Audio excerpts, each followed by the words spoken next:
जैसे महावीर ने, उसके बाद वीर ने, तो विभीषण तो वास्तव में एक ही थे, लेकिन उस राम दरबार में सहयोगी आत्माओं के अंदर भी वो संस्कार आते हैं। जैसे घर घर रावण पग पग लंका, इतने राम कहाँ से लाऊं। जब ऐसी स्थिति बन जाती है,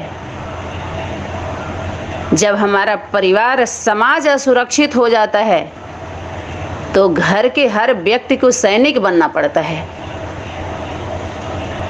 तो जितने भी राम का नाम लेकर के रावण दरबार है बना हुआ, मुरली अव्यक्त वाणियों का आधार ले करके, उसमें बहुत सारे बच्चे हैं विभीषण जैसे संस्कार वाले, जो पलायन कर रहे हैं वहां से, क्योंकि श्रीमत के बरखिलाफ कार्य करने वाले को रावण संप्रदाय समझो, क्या इशारा नहीं था? एक एक बच्चा जिम्मेवार है, क्या इशारा नहीं था? तो जहां पर जिम्मेवारी निभानी है, जहां पर आत्मनिर्भरता की बात है, जहां पर सेल्फ रियलाइजेशन की बात है, सब क्या करते हैं? दूसरे पर निर्भर होकर के देखते हैं, निहारते रहते हैं एक दूसरे को। आंखों में संशय का नीर भर भर करके दूसरे पर निर्भर होकर निरखते हैं, परखते हैं, फैसला नहीं कर पाते, क्योंकि जो कनेक्शन है राम दरबार से नहीं है। और एक भी आत्मा अगर उनके मिल जाती है राम दरबार की, बचने बचाने का सेवा तो चल रहा है ना, कि समझ लो सभी किस दरबार में हो, किस कबीले में हो, कौन से कार्य व्यवहार से जुड़े हो, कौन से धर्म से जुड़े हो आप सभी। तो आईना दिखाई जा रही है कि नहीं दिखाया जा रहा है सबको? सभी धर्मों का माई बाप कौन है? आदि सनातन देवी देवता धर्म। सभी धर्मों का केंद्र आदि सनातन देवी देवता धर्म। हाथी के पांव में सबका पांव। कितना भी बड़ा वृक्ष हो जाए, लेकिन झुकता है जड़ के ही पास। तो जड़ में जो बैठे हैं उनके पास तो आना पड़े ना। तो समय से पहले समय की शक्ति सजा दे करके ले आए। कोई मार दिया, निकाल दिया, चारों तरफ से रास्ता बंद है तो आते हैं, तो कोई बड़ी बात नहीं है। लेकिन पढ़ाई किस लिए पढ़ाई गई थी? पढ़े थे सभी लोग, इतने दिनों से दिखा रहे हैं, हम इतने दिन से ज्ञान में चलते हैं, इतने दिन से तपस्या किए। गीता का नाम ले लेकर के किया, गीता का आधार लिया। गीता माना त्यागी कौन है? अगर सूक्ष्मता में जाइए तो गीता ही है। उसी पर सब लोग हैं, उसी के सिर पर चढ़े हुए। लेकिन वो जब बैठेगी तो समाधान बिना उसके प्रत्यक्ष हुए नहीं होने वाला है, बिना उसको मैदान पे आए। सबके सामने है, आना भी चाहिए, होना भी चाहिए। तो जिसको सब लोग सोना समझ लिए हैं, जिस संगठन को सोने का लंका, जो रावण ने दक्षिणा में मांग लिया था, चाल थी उसकी, भोग नहीं पाया, ऐसा दृष्टांत बताते हैं लोग। माना उसका अधिकार नहीं था। कुल मिलाकर के बहुत सारे किस्से कहानी में जाएंगे तो बहुत हानि हो जाएगी।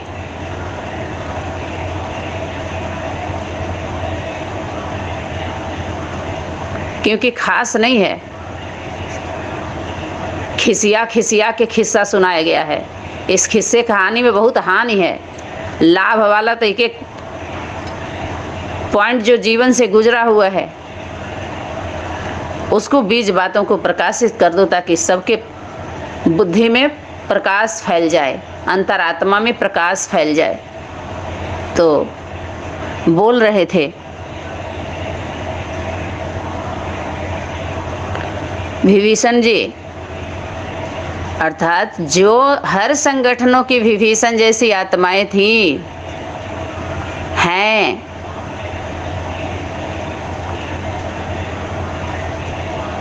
रावण के दरबार में बैठी हैं प्रभावित होकर के, लगाव झुकाव से। तो जब उनकी बुद्धि का ताला खुलता है, उनके बुद्धि का, उनकी बुद्धि निखरती है, प्रखर होती है, तो उन्हीं के द्वारा उस रावण संप्रदाय के जो मुखिया हैं उनको संदेश दिया जाता है, दिया जाना चाहिए कि वो सोने का लंका है, सच्चा नहीं है वो, तुम समझ लिए हो उसको,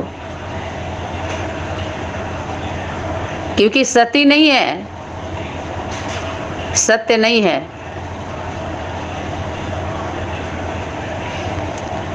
तो ये सोने की लंका जला कर चला है, अंजाम तुझे को बता कर चला है, अंजाम तुझे को बता कर चला है।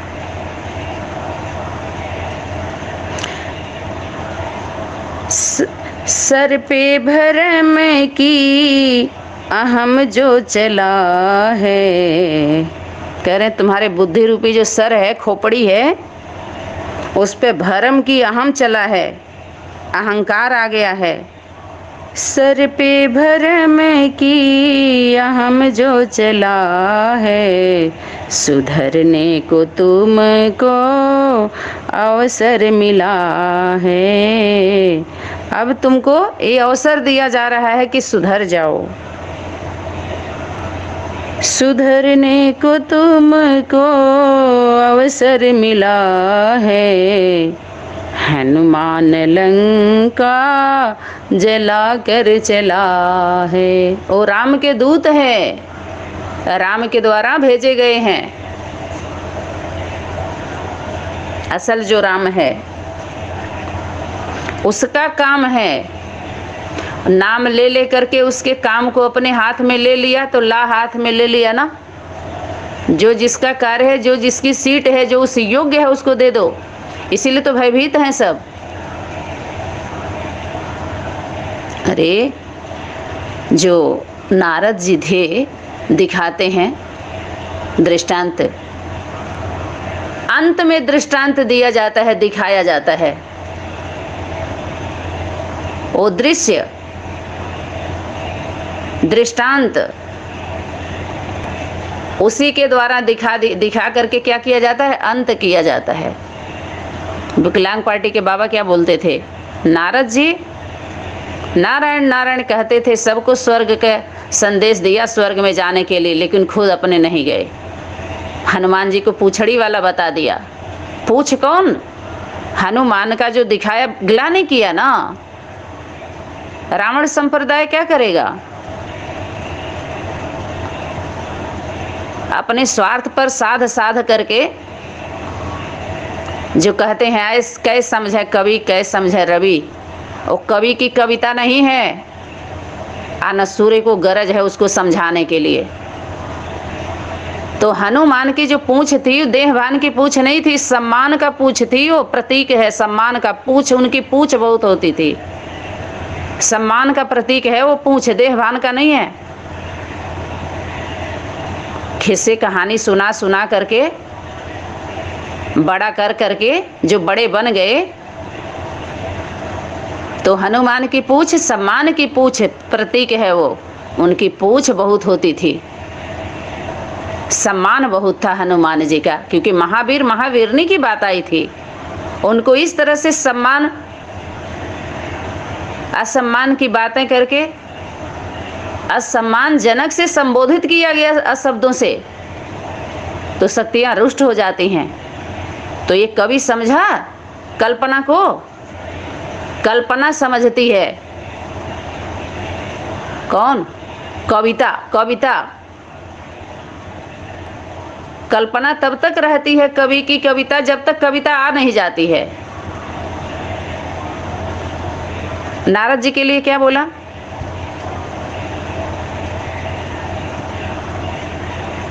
नारद जी सबको क्या करते थे, संदेश देते थे स्वर्ग में जाने के लिए, लेकिन खुद नहीं गए। देखिए ये कहाँ कैसे भूल हुई है। यहाँ पे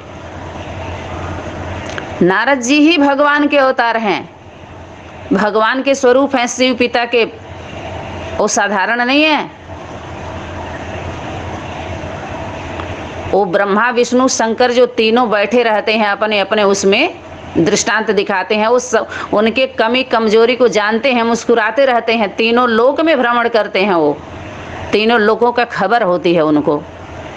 उनका जो एंटीना होता है ना, चोटी, ऊंची चोटी की एंटीना है, वो सर्वर है, 3 लोक नहीं कई लोकों का खबर होता है, पाताल का भी जानते हैं वो, और मुस्कुराते रहते हैं देव ऋषि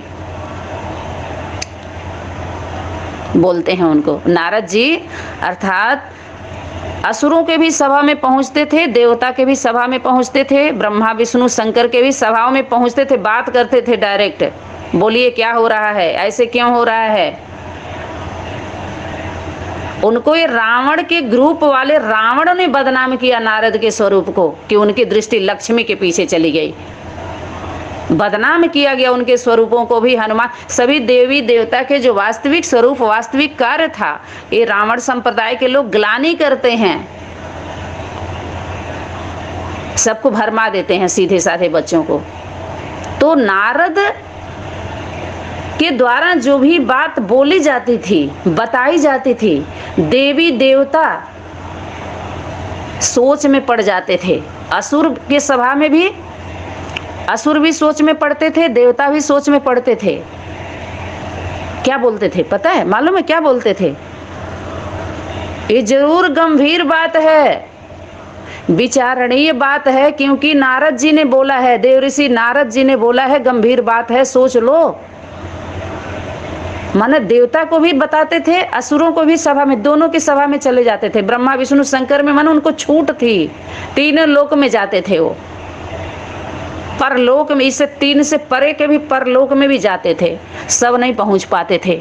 बोलिए असुर देवता जा पाता था कोई? नहीं, उनको नहीं पता होता था, वो सोच में पड़ जाते थे। सभी के सभा में जा करके और पास्ट की बातें, वर्तमान की बातें और भविष्य की बातें, तीनों कालों की बातों को बताते थे, याद दिलाते थे। भगवान के अवतार हैं वो देव ऋषि नारद जी। उनके बात को नारद अर्थात नारद के द्वारा जो संदेश दिया गया, और उसके उनके बात को कोई रद्द नहीं कर सकता है, काट नहीं सकता है, अटल सत्य है वो। पत्थर की लकीर, जो बोले हैं वही हो रहा है, वही हुआ और वही होगा। वो है नारद का स्वरूप। नारद अर्थात उनके बातों को, उनके द्वारा जो बातें आई, कोई रद्द नहीं कर सकता, अर्थात काट नहीं सकता है, तीनों कालों में सत्य है वो है नारद का स्वरूप। आज जो दिखाया, लक्ष्मी के पीछे पड़े, ये चोरों ने चोर बाजारी से बदनाम किया है उस स्वरूपों को, सत्य स्वरूपों को। ये जो उल्लू है ना, लक्ष्मी के पीछे ये भागते हैं, इनके ऊपर सवारी लक्ष्मी करती है।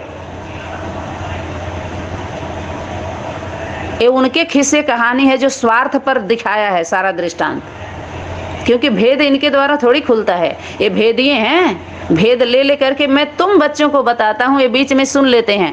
यही सब हैं, बीच में सुन करके सुनाने लगते हैं।